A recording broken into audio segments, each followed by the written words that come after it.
Right, one day to go before I set off on my big adventure to Nepal. And I thought you might be curious what I am taking. So I thought I'd just show you or share with you what I am packing. And I can see it all arrayed here. So let me just turn the video so you can see it. All right, so here it is all out, laid out on the bed. So we are given a packing list, and you can see that here. Boop, boop, boop. So let's go through what I am taking.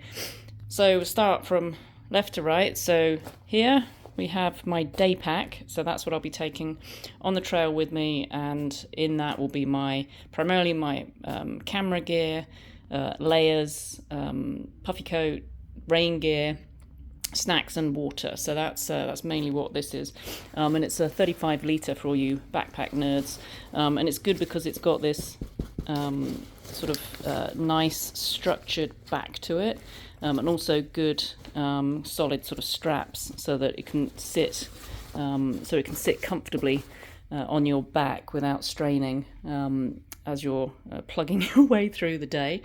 Here we also have the most important item of my kit are my hiking boots, and they are all wrapped up so that they don't shed mud everywhere. These are going in my hand luggage that I'm taking, my cabin baggage that I'm taking on the plane with me, because if I lose anything else I can replace it, but if I lose my boots I'm buggered. So also 2 pairs of shoes. These are like comfy camp shoes after I get in from the day's hiking to change into, and then these are sort of waterproof like Croc flip-flops in case you want to take a shower and keep your shoes on. This is a sleeping bags. We have to take our own sleeping bags. We're not camping though. We are staying in tea houses. So, but we need to take our own sleeping bags. This one is rated to 20, I believe. Yeah, this is 20. So I'm hoping not to have any repeat of my Cumberland Island experience. I've got a new silk liner for the sleeping bag, and that helps keep the inside of the sleeping bag clean. It also gives an extra 5 to 10 degrees of heat as well. This is a backpack cover, so just in case it starts to rain, then pop that on, and then it means your stuff won't get wet. These are crampons, sort of micro spikes, I think they're called, and these are handy when you're traversing snowy or icy conditions, which we expect to be towards the end of the hike as we are approaching Annapurna Base Camp. Nalgene water bottle, obviously for water, but also at night you can fill this with hot water bottle, and this gets used as a hot water, and it gets used as a hot water bottle. So very handy. You also put your electrolytes in here that you take basically every day just to make sure you're well hydrated. So Nalgene bottle is a really important piece of kit.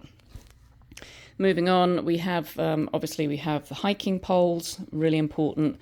Particularly I find when I'm hiking downhill, one of the 2 additional points of stability, so that I don't fall over, because I tend to be a little on the clumsy side. This is a headlamp, pretty standard, sort of fairly lightweight, and you can also set it so it has a red light as well as a white light, which is good so that you don't dazzle people when it's already dark. Another important piece is the water bladder. This is 3 litres, so this will slot inside my my day pack with the hose, so that you can you can just keep hydrated on the go and don't have to keep stopping and unscrewing a bottle and all that stuff. Here we have this isn't strictly necessary because we will have pillows in the tea houses, but it's an inflatable pillow. It doesn't weigh anything. Sometimes if you just need a little extra comfort. And then this is a tiny little towel. These are water purification tablets. Better safe than sorry. Again, the water is, I think you have to treat the water from the tea houses just to be on the safe side. Some hand warmers and insole feet warmers. The temperature forecast is actually pretty nice, particularly in the lower regions like Pokhara. It's like 75 degrees. So, but as we get sort of higher up the mountain, it's going to get cooler, and I just want to be prepared just in case. There's nothing worse than your hands and your feet being cold. It really makes for a miserable night's sleep. This is called a cooler cloth. If I'd never heard of one before my trip to Pariah Canyon. Basically, it's a pee cloth, so it's absorbent. So if you're on the trail and you need a pee, you can use this, and then you can rinse it out. So it just obviously minimises the amount of like toilet paper waste you have to carry. This, so that's kind of pretty much the equipment. Oh, and I did treat, this is a bivy sack, and again, it's not strictly necessary, but in case of emergencies, this is something that will help keep you alive. So, Mum, this one's for you, basically. Okay, here we have the clothing that I need. So one of the things is to try not to overpack the amount of clothes that you need when you're on a hike. So these two big bags here, these are actually for when we're in Kathmandu. So we have a couple of days in Kathmandu before and then after the actual hiking portion of the trip. So these are, I'm just keeping these clothes separate. There's just layers, there's a couple of dresses and some pants, and there's sort of a mixture of warm and cooler layers. This has got basically my outfits for the trail, and we're going to be hiking for I think about 8 days. So there's 2 complete changes of outfits here. So that means yes, I will be wearing the same clothes for 3 to 4 days. But it's wool, it doesn't smell, and then basically everybody smells anyway by the end of the trail. These are some warm puffy layers. So I've got a puffy jacket in there, and a puffy little vest. This is a separate outfit for nighttime. So when we come in from the day's hiking, I will change into a spare outfit that I have here. So this one will be fairly clean. So I'll change into that. And then at night, this is thermal layers. So I've got some thermal layers in there and some thermal socks. And again, warm, very important, rain pants, and a rain jacket, which still smells of smoke from my Cumberland Island trip. I think it will smell of smoke till it or I die. All right, now coming up here, this is a bag full of snacks and coffee, and also electrolyte powder, which again you add to that Nalgene bottle, and you make sure that you chug that in the morning or in the evening to make sure you stay hydrated. This is the hygiene section. So we've got baby wipes here. Again, the showers are a little rudimentary. They're not likely to be hot. So if you don't fancy having a ice cold shower, then it'll be a baby wipe bath. These are for use on the trail, say no more. TP for use in the huts. Medications like aspirin or ibuprofen and all the other bits and bobs you need.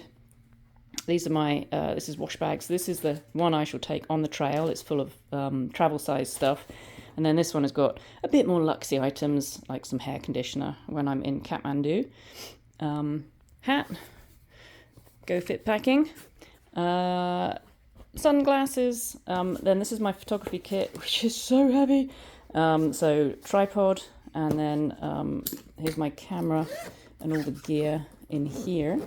So just open it up so you can see what I should be lugging, so I can get good pictures for you all. So there's main body of the camera, and then I've got several different lenses.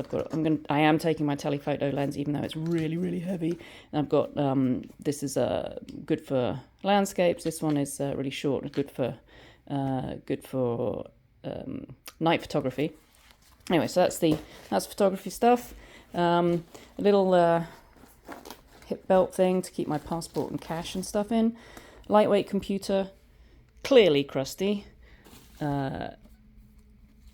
Leads and travel chargers and adapters and all that stuff. And then finally, a big puffy jacket in case it is chilly in the morning.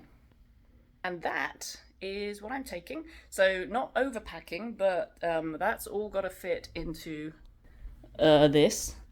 The bag there is for dirty laundry as we go through the trip, and then the bag next to it is full of donation stuff, and I'll tell you more about that in the blog.